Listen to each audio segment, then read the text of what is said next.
안녕하세요. 여러분의 텃밭 지킴이 봄날의 텃밭입니다. 고추를 키우다 보면 특히 장마철에 열매 끝이 까맣게 썩거나 잎 끝이 오그라들고 마르는 것을 한 번쯤 보게 되실 텐데요. 대부분 칼슘 부족으로 인한 것입니다. 기껏 열심히 기른 고추들을 버리기 전에 칼슘 부족의 원인을 찾고 해결하는 것이 좋겠죠. 오늘 영상에서는 칼슘 결핍이 어떤 식으로 나타나는지, 어떻게 예방하고 대응해야 하는지 자세하게 알려드릴 테니까 꼭 끝까지 시청해주세요. 칼슘 결핍은 왜 발생하는 것일까요? 원인은 크게 두 가지로 나눠볼 수 있습니다. 첫 번째로 단순하게는 땅속의 작물이 흡수할 수 있는 칼슘이 부족하니까 나타나겠지만, 땅속 칼슘이 있다고 해도 칼슘이 식물 뿌리에 도달하기까지는 꽤 험난합니다. 가장 큰 장애물은 칼슘의 부족한 이동성입니다. 대부분의 칼슘은 토양에 공급되더라도 자석처럼 흙 알갱이에 붙어 있으려 하고 다른 양분처럼 물을 타고 넓게 이동하지 못하기 때문에 식물이 이 칼슘을 쓰려면 뿌리까지 칼슘이 오는 것을 기대하기보다는 뿌리가 직접 칼슘이 있는 곳에 가서 닿아야 합니다. 두 번째 장애물은 토양 산도입니다. 우리나라 토양이 대부분 화강암으로 이루어진 본래의 산성 토양인 영향도 있고, 경작을 이어오던 땅은 보통 산성화가 잘 되는데 토양이 산성화되면 토양 속 물 안에 칼슘들은 불안정한 상태로 떠다니게 되고, 이때 비가 오거나 물을 더 주면 떠다니던 칼슘이 뿌리가 관계없는 곳까지 씻겨 내려가서 식물이 흡수할 수가 없어집니다. 세 번째로, 칼슘이 뿌리를 통해 식물체에 흡수되어서도 정작 칼슘이 필요한 곳으로 이동과 분배가 어렵습니다. 칼슘은 다른 양분과 다르게 덩치가 커서 식물체 내의 물관을 통해서만 물을 따라 이동하는데, 이 물관 속의 물을 끌어당기는 결정적인 힘은 잎에서 물이 증발되는 증산작용입니다. 잎이 증산작용을 해줘야 물관 이동을 통해 칼슘이 위로 이동하는데, 보통은 뿌리와 가장 가까이 있는 늙은 잎으로 이동하게 됩니다. 그런데 여기서 또 다른 문제는 칼슘이 한번 자리를 잡으면 다른 곳으로 거의 이동하지 않는 성질도 가졌다는 것입니다.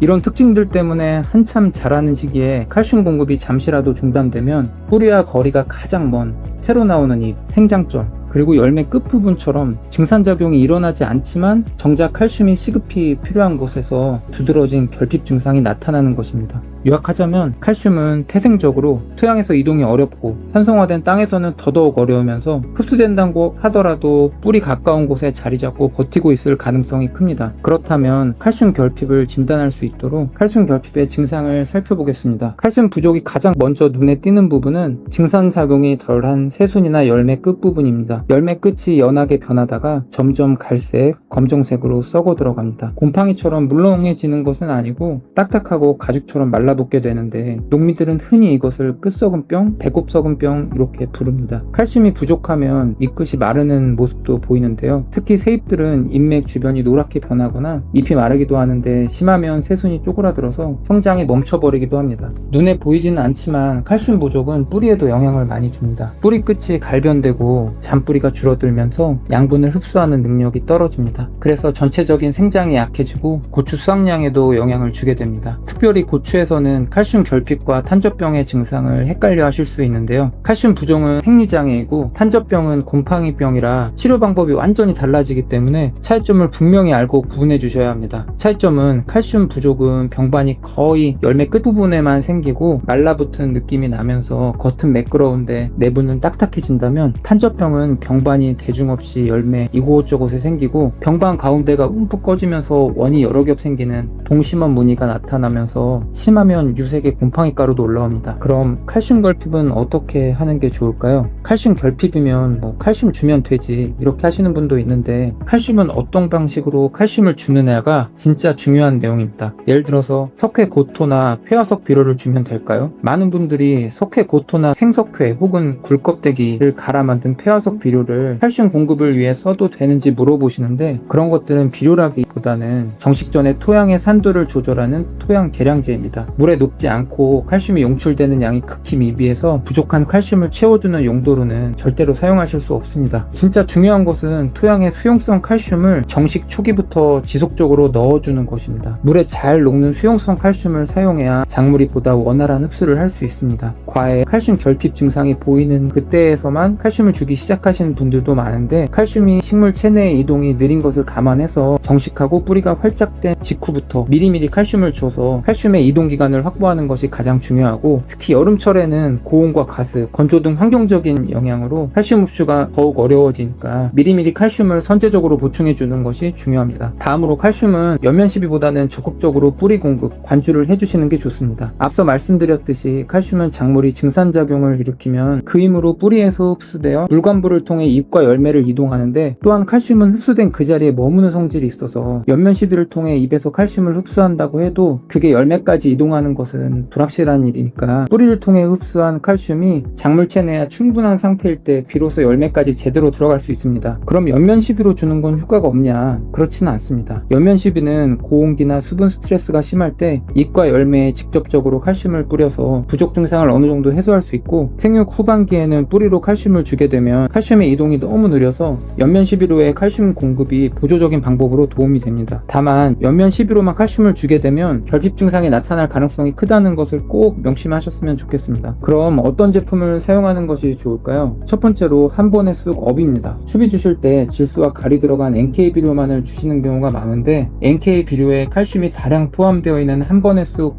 업 같은 제품을 주시는 것이 정말 좋습니다. 텃밭에서는 보통 관주 시설을 갖춘 곳보다 갖추지 못한 곳이 더 많기 때문에 칼슘의 뿌리 쪽 공급이 어려우실 수 있습니다. 추비를 주실 때 이 제품을 사용하시면 자연스럽게 뿌리 쪽으로 수용성 칼슘과 함께 공급해 주실 수 있기 때문에 연면 시비만으로는 부족한 칼슘의 토양 공급이 가능해집니다. 이 제품은 속효성 비료이면서 적은 수분으로 잘 녹고 10kg 한 포로 300평가량 사용하실 수 있어서 경제적이고 노동력도 절감시켜줍니다. 칼슘뿐만 아니라 고토, 미량 요소까지 담겨 있어서 추비용으로 정말 좋은 제품이라고 생각합니다. 두 번째는 퍼펙트 칼입니다. 퍼펙트 칼은 칼슘뿐만 아니라 칼슘의 이동을 돕고 세표복을 형성하는 붕소, 광합성 작용을 도와주는 마그네슘이 한 번에 들어있는 제품입니다. 킬레이트 처리가 되어 있어서 칼슘이 토양에 흡착되지 않고 작물이 바로 흡수할 수 있는 형태입니다. 관주 처리 또는 연면 시비, 어떤 방식으로도 작물의 흡수가 잘 되고 뿌리와 잎, 과에서 넓은 면적으로 흡수하기 때문에 빠르게 칼슘 결핍 문제를 예방하거나 해소할 수 있습니다. 또한 화학물질이 아닌 아미노산으로 킬레이트 되어 있기 때문에 필수 영양 성분인 아미노산의 공급 효과까지 내실 수 있는 최고의 칼슘이라고 보시면 됩니다. 오늘 말씀드린 내용을 정리해 보겠습니다. 첫째, 칼슘은 토양 이동성과 작물 체내 이동성이 매우 안 좋은 성분이다. 둘째, 생리장애인 칼슘 결핍과 곰팡이병인 탄저병은 대처 방법이 전혀 다르기 때문에 반드시 구분해야 한다. 칼슘 결핍의 증상은 열매 끝이 딱딱하고 검게 마르는 끝썩은병이 나타나고, 탄저병은 열매 여러 곳에 여러 개의 동심원이 생기면서 가운데가 움푹 파이는 게 특징이다. 셋째, 정식 전에 석회고토, 폐화석 비료를 주는 건 토양의 산도 교정용이라 이미 증상이 나타나고 주면 늦은 감이 있기 때문에 정식 초기부터 미리미리 수용성 칼슘을 꾸준히 공급해야 한다. 넷째, 칼슘은 뿌리를 통해 흡수되어 식물 체내에서 물관부로 이동하므로 관주 비료를 우선해야 한다. 고온기 또는 생육 후반기에는 연면 시비를 병행하면서 증상을 해소하고 보조적으로 칼슘 공급을 해주는 것이 좋다. 마지막으로 추천하는 제품은 추비 제품으로는 질소, 가리에 칼슘 고토까지 함유된 속효성 비료인 한 번에 쑥 업과 칼슘뿐 아니라 붕소 마그네슘이 들어있고 아미노산 킬레이트 처리까지 된 퍼펙트칼 액체 제품을 추천한다. 이 영상을 시청하신 모든 분들이 칼슘 결핍을 겪지 않고 끝까지 튼튼하고 품질 좋은 고추를 수확하시길 바라겠습니다. 지금까지 여러분의 텃밭 지킴이 봄날의 텃밭이었습니다. 감사합니다.